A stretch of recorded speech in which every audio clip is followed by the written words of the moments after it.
Okay, so back into Ezekiel 38. Can we read through this again from verse 1 to verse 3?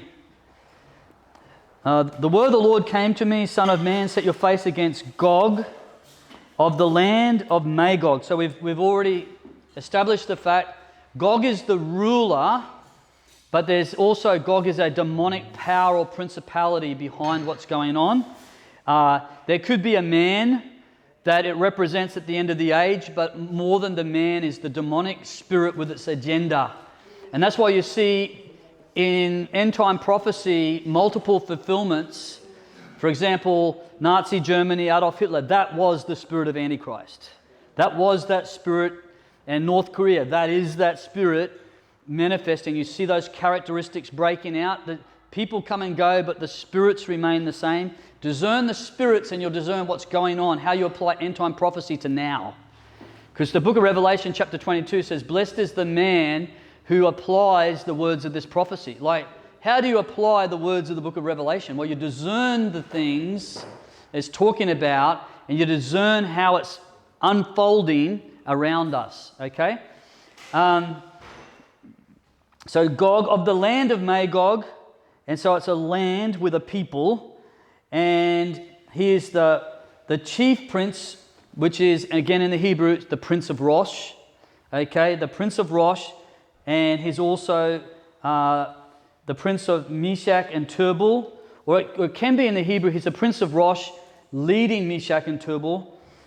I will turn you about, put hooks in your jaws, and I'll bring you out, you and all your army. It goes on. I want to look at the people groups mentioned here. So we've got Gog, Magog, Meshach, Tubal, Persia, okay. We've got Cush, we've got Put, then we've got Gomer, and we've got Beth Togarmah. Beth is Hebrew for house, the house of Togarmah. And then it goes on, and all those others with you. So there's other nations involved. So what's happening in history is you'll notice the names of certain modern cities, and they've got a modern name. It's not the same as the name that it had 500 years ago and 1,000. Names of cities and nations change. The borders of nations are changing. So if you look at a map today, in Ezekiel's day when he's prophesying over this Gog-Magog alliance, these are nations that do not exist on a map that we can see today with the geographies that we can see as we see them, and they're of different names. So what's happening is that he is prophesying back to their original ancestor. We're going to look at that. And then as you study the descendants of those ancestors, where do they live today? And Chuck Missler, for those of you who know Chuck Missler, you can go online. He's got a number of teachings on the Gog-Magog war. Now, some of those teachings go into a lot of depth into the origin and identity of the Gog-Magog alliance. Who are those peoples? Do not worry, I sat down for 2 hours, listened to him, and he goes into so much detail. He goes into quoting all of these ancient Greek historians from 160 BC and all of this sort of stuff. I'm not going to go into all of that with you because you kind of get lost in the forest. But I can encourage you, if you want to look into it, to see where I get my sources from. Chuck Missler, his teaching on the Gog-Magog war. And he unfolds it so clearly of the identity of who these people are with ancient historians like Josephus, etc., that are confirming these things. So what we've got in this alliance is a number of people groups that are mentioned. Now, we've already established Gog, the prince or the ruler of Rush. Now, Rush or Rus is the ancient name for Russia. Okay, so they used to call them the Rus or the Rush. That's an ancient name for those peoples of ancient Russia. And this is where a lot of people say the Gog-Magog thing, Russia and Iran, are the two key people groups that get picked up. Sorry, I listened to that. it was Russia, but with the Ottoman Empire, the Roman Catholics, and the Chinese coming across, they moved to present day.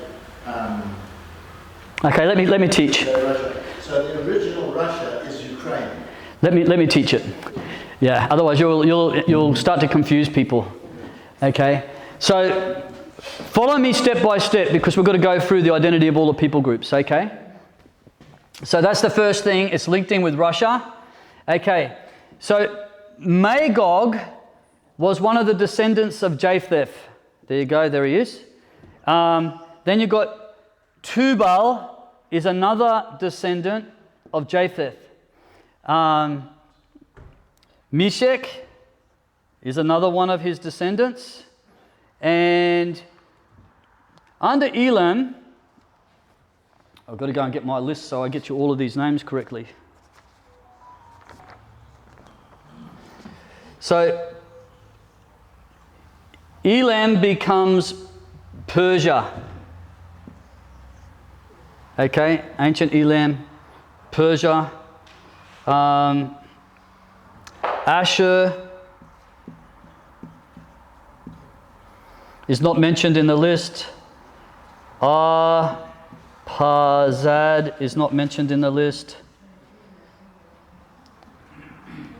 Lud and Aram. So none of them are mentioned in the list except for Persia. Sons of Ham, Cush is mentioned in the list. So we'll look at that.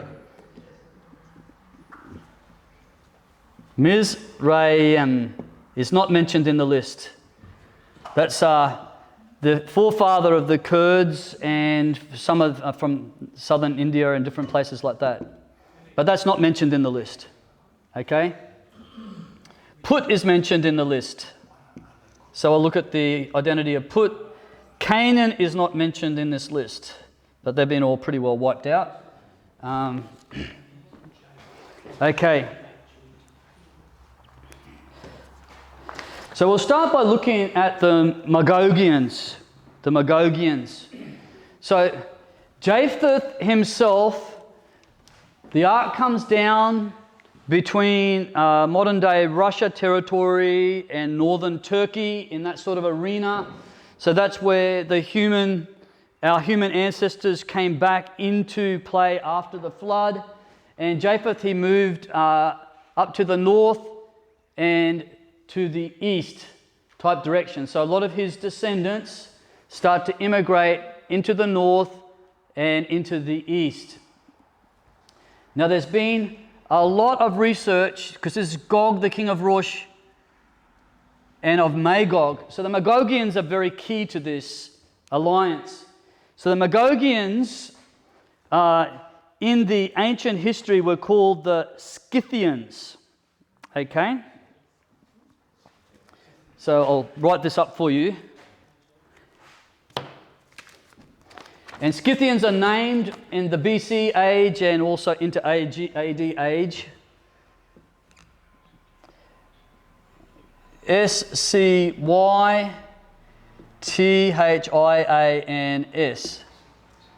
So the reason I want to go through this step by step is because as Dave shared something, it gets really confusing. We've got to actually get a bit more, we've got to locate the actual people groups and where they are and who they are, okay? Because as he said, yeah, it's not just Russia, it's actually a lot bigger than Russia, okay? So the Scythians have been named in a lot of ancient texts. For example, Hesiod, who is a Greek historian in the 8th century BC, says that the Magogians are the Scythians. He actually, so 8th century BC is saying the Scythians are the descendants of the Magogians. And also Josephus, he confirms this. Phileo Judaeus, an ancient historian, Greco-Roman, 20 BC to 50 AD, confirms this. Herodias was the 5th century BC, Greek, and he also confirms this. Okay, so then you've got to actually look at history not just Magogian, who are the Scythians, and where do they go? So the Scythians moved from that border area of modern-day Turkey and southern Russia, and they moved north, and they moved out towards the east. And this is actually Japheth and all of his descendants start to move north. Some of them go into the east, and some of them go into more Europe and northern Europe, etc. The Scythians went all the way out to western China and into the Siberian type arena area. In fact, if you study ancient Chinese history, and I was in Tibet at the Academy of Social Science in Lhasa, Tibet, doing research into their ancient history and religion, and ancient Tibetan texts talk about these people that come invading from the west, because China is east, and so if you're coming from the west to the east, and these were nomadic horsemen warriors that started to invade and attack the western Chinese regions, Tibet, etc.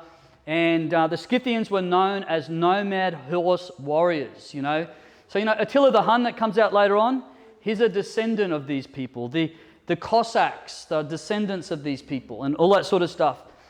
And so basically, they are immigrating into Russia, more to the east of Russia.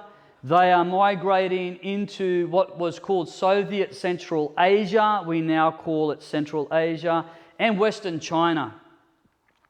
So these peoples, the old Soviet Union was actually probably a greater geographic fulfillment of Russia and Magog's alliance, because all the peoples in the Soviet Union were really fulfilling who these peoples are.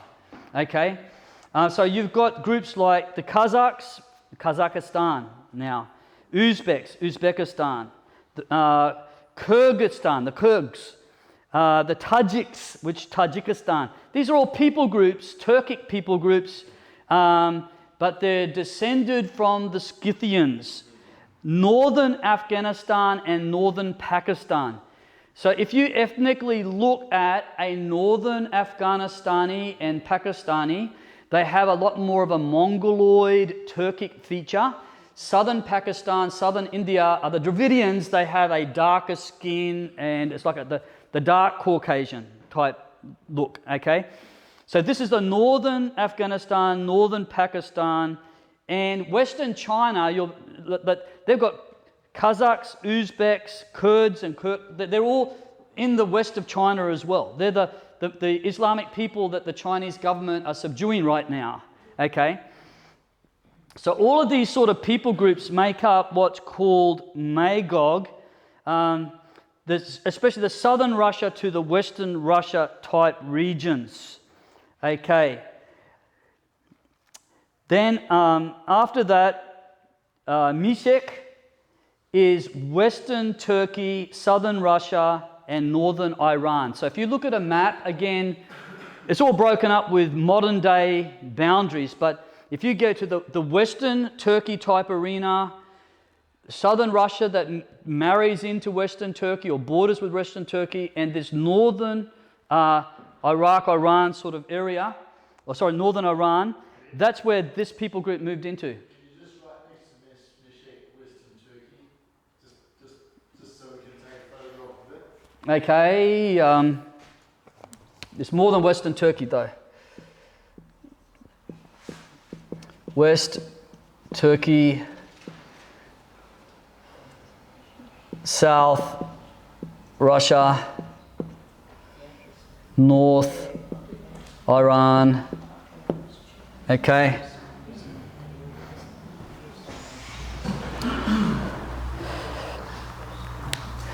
Now Tubal, eastern Turkey and northern Syria.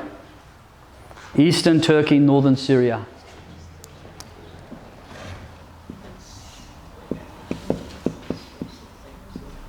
So sorry, it's looking a bit messed up here.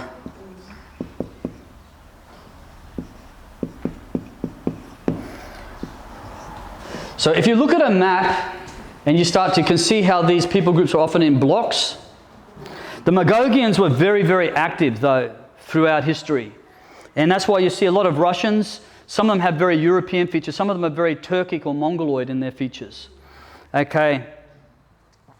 So Persia is easy. That's modern-day Iran. That's the easy one with everything. Kush is, some Bibles actually translated as Ethiopia, depending on your translation, but it's more the Sudan and the Ethiopian regions that border with Sudan. Okay? The next one is Put. I've got here Libya. Put is the original name in the text that's put there. And that's Libya, Tunisia, Algeria. And it's interesting, Algeria has just sided with the Palestinians and saying they've actually declaring war on Israel. They're actually having debates now in their parliament. Algeria. Tunisia. So this is all these northern African nations. Goma is also west to central Turkey. So west and central Turkey.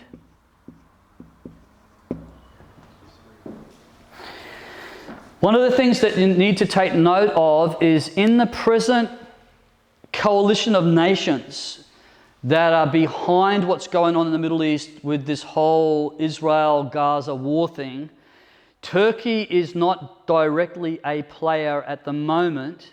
They have, however, declared that they side with the Palestinians, that they are freedom fighters, and they've declared publicly that they support them. They've not entered in, maybe subversively or hiddenly they have been, but they're not known to be actively engaged in the war at present. Yet a lot of these people groups are centering around and in Turkey, more than one. And so before this is over, as we move along that path that I talked about, moving towards where we're going, the Gog and Magog war, Turkey will more and more get involved. So this might be another wave in the birth pains as we move towards the goal. So you understand the birth pain dynamics. I'm not saying this is it now, it's all going to happen, but this is definitely the birth pains moving towards something that the Bible's talked about. And we're going to see this coalition of nations forming alliances, and we're going to see this narrative amongst these nations increasingly anti-Israel. Okay, now this has a potential, by the way, to escalate into its fullness right now. But again, we're in the birth pains. I believe we're in the birth pains of history, so it could be something that seems to settle down for a season, and then it comes back into play. So Goma is also Crimea and southern Russia. So West Turkey, Central Turkey, Crimea, and southern Russia, those people. And so Crimea is part of Russia at the moment on the map. The Cimmerians is where the Crimeans get their name. The Cimmerians were another people like the Magogians. They were nomadic horsemen that would be warring in ancient times. The Chinese didn't even have a name. They said it's like many different tribes of different people, and they're all warring against them. That's why they had to build the Great Wall. In fact, one of the names of the Great Wall was called the Wall of the Magogians, or the wall to protect from the Magogians. So that's pretty interesting stuff. Okay, get back into this. Now, the house of Togarmah is very interesting because today in Armenia, they call themselves the house of Togarmah. So in Armenia itself, they named themselves as the house of Togarmah. So the descendants of Togarmah is modern-day Armenia. Again, the bordering areas of Turkey. Turkestan, that nation, it's a little tiny nation, Turkestan. Georgia and Azerbaijan. All of those people are descendants of the house of Togarmah. Okay, so we can't give specifics. This is a generalization of the people groups where they are, giving us a generalization of the nations that are going to join a coalition under the Gog and Magog alliance. Yep. Why they call why the peoples of Ashkenaz, when Ashkenaz wasn't Jewish, it was from Japheth. And Jews come from the lineage of Shem. Yeah. Why do they call themselves? I have no clue. Yeah, so but it's not directly related to what we want to talk about now, but I don't know. Yeah. What is Lebanon fitting anywhere there? Okay, so again, you need to look at the map. Lebanon is something that's probably related in with, which one was the northern Syria? The Tubal. But Lebanon is actually a number of different people groups. And if I remember correctly, part of Lebanon southern Lebanon was actually ancient Israel. So it's actually Canaanite territory. But we'll get to this soon. We're looking at how things are now moving politically in how to work things out. Okay, so it's interesting now, back into Ezekiel 38. Chapter 7, this is the Lord speaking to Gog, the king of Magog, the king of Rosh.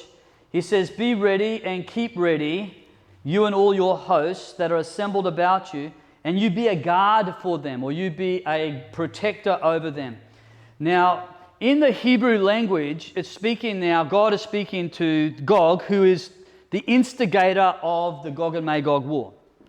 The one that the power thing that's working behind the scenes. And it says here, now you get ready and you ready these people. So there's a sense of a preparation going on. Be ready and you be a guard over them or a provider for them, the Hebrew can be. In other words, you start to provide them with training, with finances. You start to provide them with the alliance, etc. And out of that is why a lot of people believe that Russia will be involved, and that's right now we know Russia and Iran. So when it goes to, you've got Gog and Magog and those that are directly under the Gog-Magog kingship, and then you've got the second part of the alliance is led by Iran, this Islamic power, okay, Persia.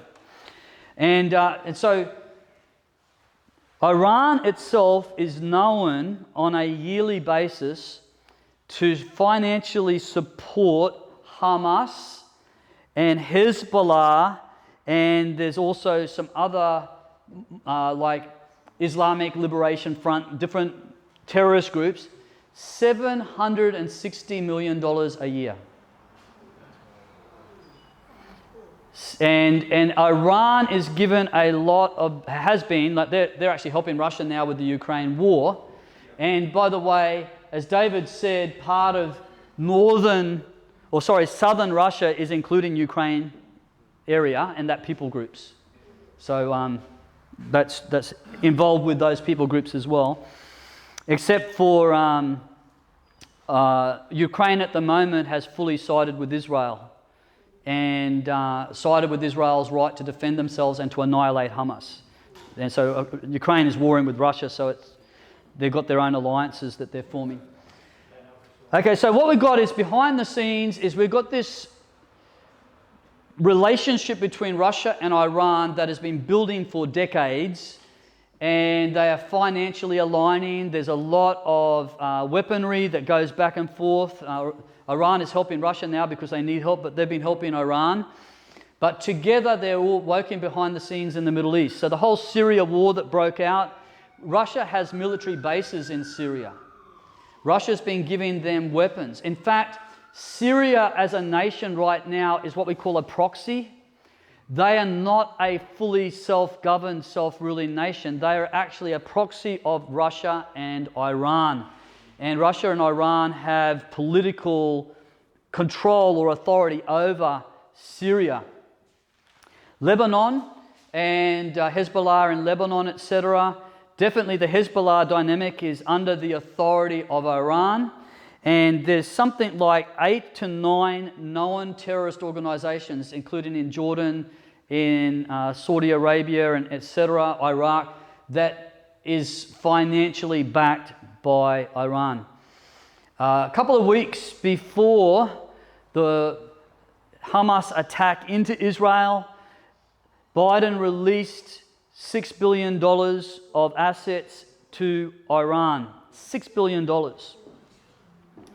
A lot of the weaponry that was used by Hamas is known American standard weaponry, and it's been through the black market, etc., and through the black market, Iran and everything got hold of it from Afghanistan.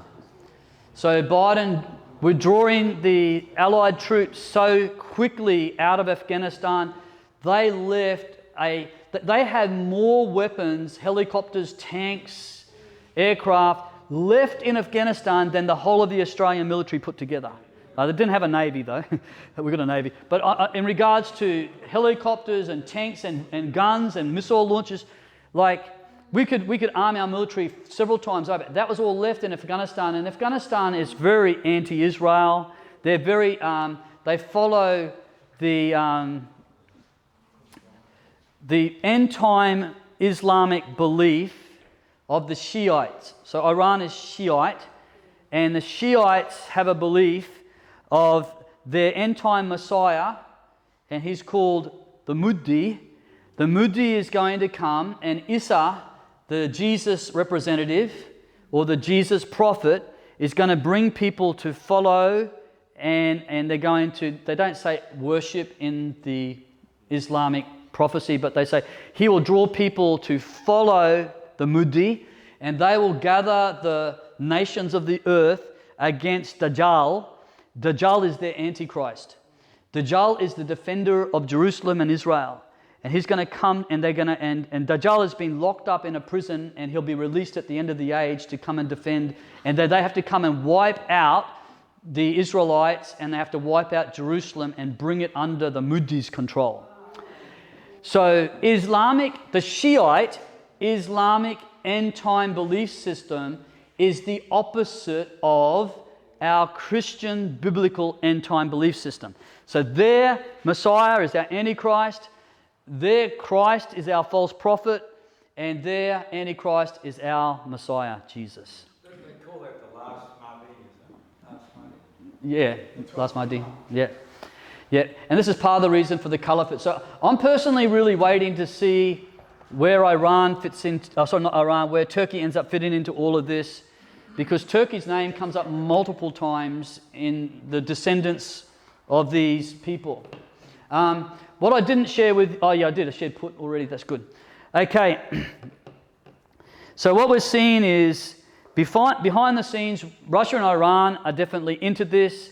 Then there's all of the allies are now starting to say, we're siding with Russia and Iran. Turkey has actually spoken that they are going to be in agreement. They're against Israel. They're speaking very much the dialogue of they support the Palestinians, taking back the land, etc.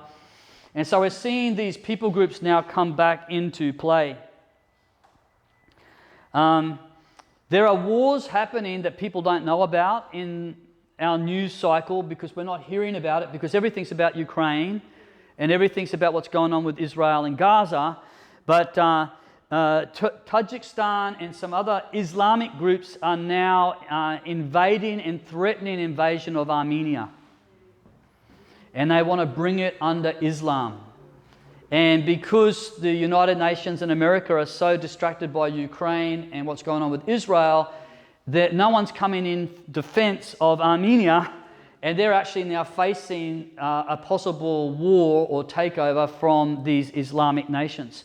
So Armenia, the house of Togomar, it's interesting, they could come under, but again, Tajikistan is already fully under Islam. So we see this spirit of Islam rising right now. Now, I don't have time today to teach through all the dynamics of Ezekiel 38, but there is a very interesting scripture, verse 13, I want to look at. So as this alliance of nations, so we've got these northern African Islamic nations Again, Syria will be involved because they're now basically being used by Iran and Russia, and most likely Lebanon will be involved. Jordan as a nation is not mentioned. The Kurds are very pro-Israel, even though they're Islamic. The Kurds actually honour, and they're not actually siding, which is interesting because the descendants of this guy are not mentioned to get involved with the war. So it's kind of interesting stuff. But it says here in verse 13, Sheba and Dedan and the merchants of Tarshish and all its leaders will say to you, it's going to say to the Gog-Magog alliance, have you come to seize the spoil? Or why have you come to seize the spoil? There's something about plundering resources as a primary motivator. So I can tell you for Russia, the whole Islamic wipe out Israel and the Jews, that's not really something Russia's interested in. Russia's really interested in the resources. And Israel, modern day Israel, is very rich in resources. Why have you come to take the spoil? Why have you assembled your host to plunder and carry off their silver and gold, their livestock and goods? Why have you come to seize the spoil? So these three groups, Sheba, Dedan, and Tarshish, seem to be nations that do not participate in the Gog-Magog alliance. They're not going to be part of it, and they're stepping back going, what on earth do you think you're doing? Okay, so this is really interesting because Sheba and Dedan is dealing with modern day Arabia. So Arabia was just about to sign the Abraham Accords, Saudi Arabia, together with the United Arab Emirates and Qatar and different ones. And so Sheba and Dedan is modern day Saudi Arabia, United Arab Emirates, and also Qatar. And they were willing to sign the Abraham Accords together with Egypt. So Egypt's not actually mentioned in this alliance either. And I think I forgot to write down which one is. It's one of the sons of Elam come down here, and that's where you get the Egyptians. So they're not actually participating in this, which is interesting because Egypt, they normalized political and financial, economic ties back in 79. Jordan has normalized it. Okay, and Jordan was also going to be part of the Abraham Accords. Yeah. Okay, that's good. That's possible. There you go. Thank you. And yeah, it does actually, you're right. Okay, and so there's these nations that step back that presently with the Abraham Accords, they were just about, Biden had already planned to make the trip for them to sign the Abraham Accords that, by the way, Trump was the guy that aligned all of that, okay? And the Abraham Accords is a major threat to Iran and their alliances because Iran and their alliances are Shiite Muslim, and Saudi Arabia and the United Arab Emirates, etc., they're Sunni. And the Sunni, they don't have this really radical end-time theology about the Mahdi and all of this sort of stuff. Some of the Sunni have a bit of a negative feeling about Israel, but actually, I've talked to Sunni Muslims, and Sunni Muslims have a very positive, they call us the people of the book, Christians and the Jews. We're called the people of the book, and they show a respect to us. They call us brothers often. So if they're not being radicalized by the terrorist organizations, which is really driven by the Shiite agenda, they're more positive. That's why Saudi Arabia was willing to normalize relationships. But they were normalizing with Israel because Israel is the big warhorse of the Middle East. Israel, though a small country, is a world power with their military, and they most likely have nuclear weapons. They haven't admitted to it, but I'd bet on it that they have. But they're very smart. They never admit that they do. But I'd bet on it that they do. So the thing is, the enemy of my enemy is my friend. And so with the decline of the United States of America taking place, their ability to step in and help nations like Saudi Arabia against nations like Iran, and especially if you get a Russia-Iranian coalition come into play with Communist China. Communist China is not mentioned in the Gog and Magog war, but Armageddon it is. The kings of the East come across. And so that's most likely a coalition of nations led by Communist China or China. But politically speaking, it makes sense for these nations to normalize relationships with Israel because Israel is warring the same Iranian-backed terrorist organizations that they are. Iran is backing terrorist groups to hundreds of millions of dollars in their nations to overthrow their governments. And so just before this accord takes place, a signing of a peace treaty, which is interesting, then boom, October 7th.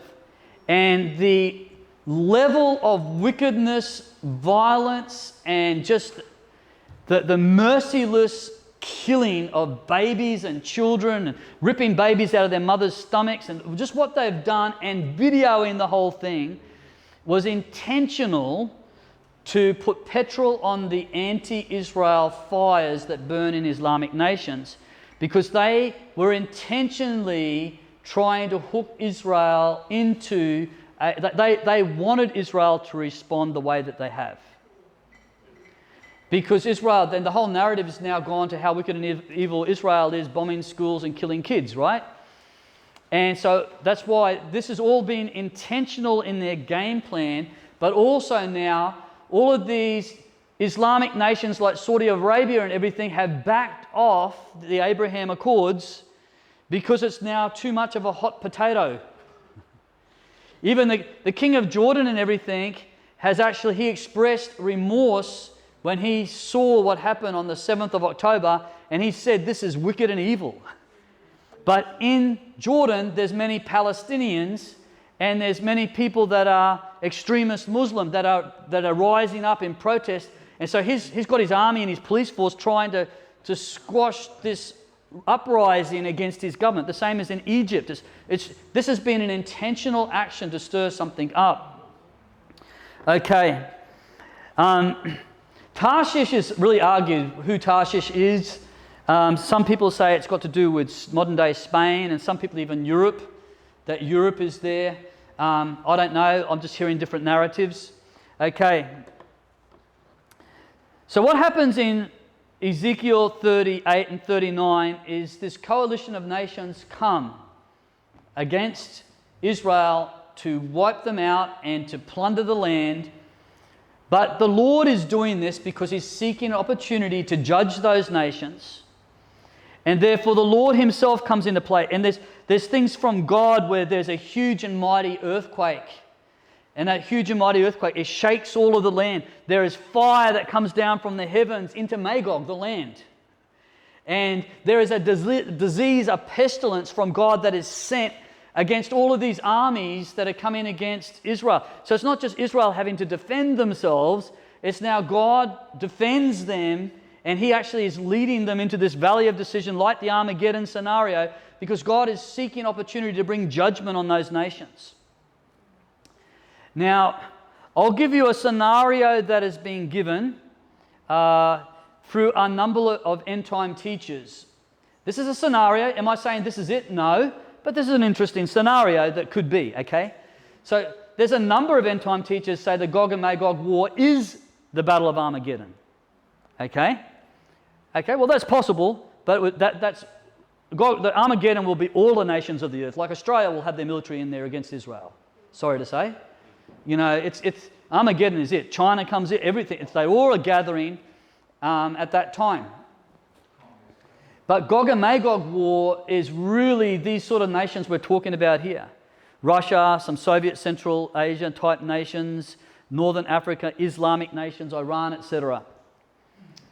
So this is one of the scenarios that's come. This is most likely pre-tribulation, before the 7 years. Okay? This is something that may lead to the Third World War, boom, takes place. The whole earth, just as it is now, the whole earth is really worried and concerned. Governments of the earth, the economy, everything's shaking. We've got protests breaking out all over the Western world because of this issue. This is impacting the whole earth as a major global crisis.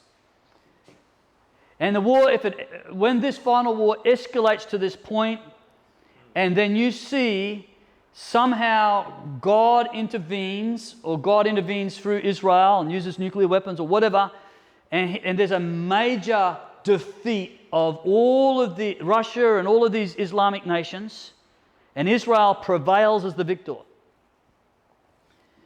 then that can lead to a renewing, because the whole thing in Daniel, of the 70 weeks of Daniel, doesn't just say that the prince who is to come makes a covenant of peace with many.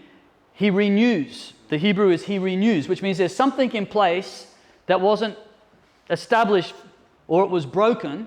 He renews the covenant. So the thinking is this: the Third World War, Gog and Magog war, is something that leads to the defeat of these nations. Israel triumphs. Then this person steps into the world scene and somehow now makes peace. Because this is something that the whole world is like, we are going to be on it's going to hit every single one of us, and it already has, and it's going to get worse. And then someone comes in and makes a peace agreement with many. And we know that will be the Antichrist. Now, who the Antichrist is, I believe he comes from a restored Roman Empire, but where is that? How is that? I don't know. But he'll come into the scenes after these nations are defeated, bring peace. The peace agreement will lead to the third temple being built, because at the moment they've got all the plans there, but they just can't build it because it's too hot. But if Israel wins this war against all of these enemies, then it's going to be really easy for them just to demand that we have rights to rebuild the third temple. And they'll have to agree. The sacrificial system gets reinstated. For 7 years, a peace agreement's made. Halfway through the 3.5-year point, this man that orchestrated the peace agreement comes into Jerusalem, or maybe he's got his headquarters in Jerusalem, and then he walks into the temple, declares himself as God. Okay? And that's when his mask comes off, the abomination that causes desolation breaks out, and now over Israel and against the church, the unprecedented persecution of the Antichrist begins. So there's going to be like a 3.5-year point of a peace agreement for Israel with all of their enemies. The whole world is going to be celebrating. They're going to be saying this is a global Messiah. He's a good guy. But halfway through, all of us Bible-believing, end times Bible studying people are going to go, this guy is not good. We know what's coming. Warning, warning, warning. But that's when Jacob's trouble begins. And again, yes, there's persecution against the saints globally. It's already starting. But Israel, Jerusalem specific, everything comes back to there. Okay, so sharing that scenario explains something that is in the book of Daniel, chapter 12.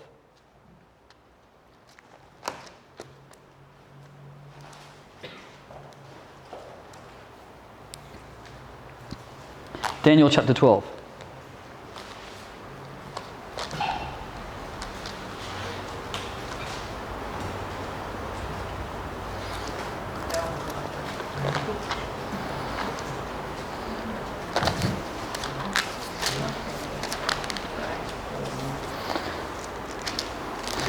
Okay, so Daniel chapter 12, verse 1. At that time shall arise Michael, the great prince who's in charge of your people. Now this is the Archangel Gabriel speaking to Daniel, and Daniel's people is the Hebrews, the Israelites, okay? And so Michael is the guardian prince, or he's the principality for the Israeli people, but he's God's prince. Okay, he's not a demonic principality. And so he's going to arise, which is like the same as Revelation 12.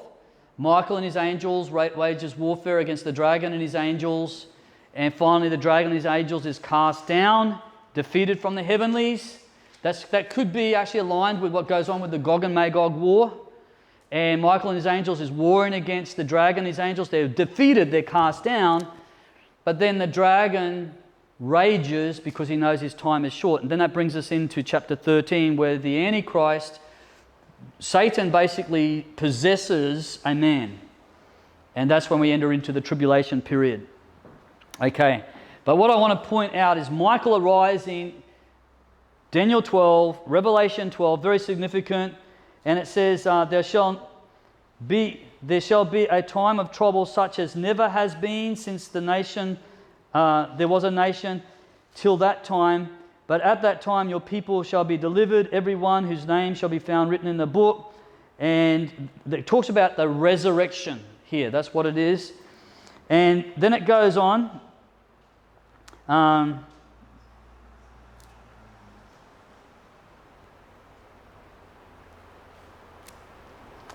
Go down to verse 7.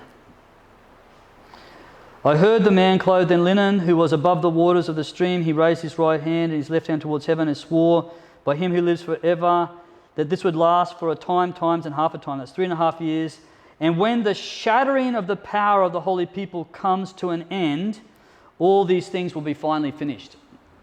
Okay, so the shattering of the power of the holy people is dealing with Israel here. Not the church, it's dealing with Israel. And this is what I was talking about right at the beginning of today, where we're going. There has to be a purifying of Israel like gold and silver. They have to go through a purification process as a nation before they acknowledge Jesus as their Messiah, and then the Lord turns around and says again, you are my people. Okay? And what it says here, we won't see the end of these end time things happen until the power of the nation of Israel is fully broken. Now, this is something that a lot of us don't want to hear. A lot of the people that love Israel don't want to hear. We just want to hear that it's going to be happy and blessed and wonderful and Jesus comes and all this sort of stuff. But what's happening is we are moving towards a place, because at the end of the Gog and Magog war, what do you think is going to happen in the hearts of an unredeemed Israel? An unsanctified nation. What would happen in you if you get glory and victory and the praises of man, and you get great wealth and you overcome in an amazing way? What happens? Self-praise. Pride. And so God does help them get this victory so they don't get wiped out, but they take pride in themselves. We are the ones that did this. And then they have 3.5 years where they're really raised up to a place of prominence in the earth. And as long as pride's there, they're not going to acknowledge Yahweh as their God, Jesus as their Messiah, and their pride could be in their Judaism and their Jewish roots and all this sort of stuff. That's what God has to cleanse them as a nation from, so that they actually come to that point right at the end there.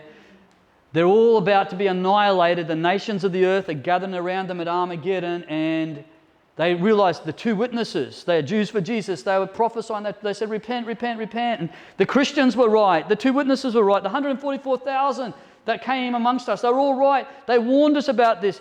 Jesus is the Messiah that we rejected, and that's when they repent as a nation. Because there's no longer, we can't look to our military, we can't look to our government. Our nation is shattered, it's broken. We are about to be annihilated. And that's when they finally cry out to Jesus, and his second coming takes place. You will not see me again. So you say, blessed is he who comes in the name of the Lord. And he lands on Mount of Olives. And as he's coming, he wipes out the nations of the earth. Armageddon leads to that scenario. Okay. So